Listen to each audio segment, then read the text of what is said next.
నమస్కారం ఘంటారావానికి స్వాగతం. ముందుగా ప్రధానాంశాలు. 1వ తారీఖు దృష్ట్యా నగదు లభ్యత పెంచండి. ఆర్బీఐకి రాష్ట్రాల వినతి.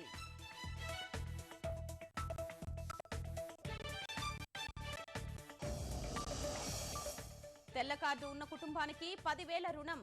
పేదలు ఇబ్బంది పడకుండా రాష్ట్ర ప్రభుత్వం నిర్ణయం.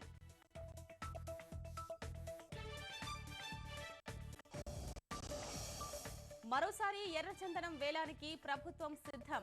డిసెంబర్ 12న గ్లోబల్ టెండర్ల ద్వారా అమ్మకం.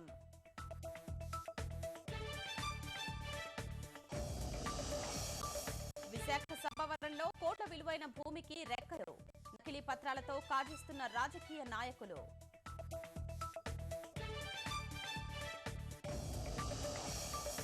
దీపారాధనతో శివాలయాల్లో ఆధ్యాత్మిక శోభ. గోదావరిలో పోలాంబ దీపాలు వదిలిన మహిళలు.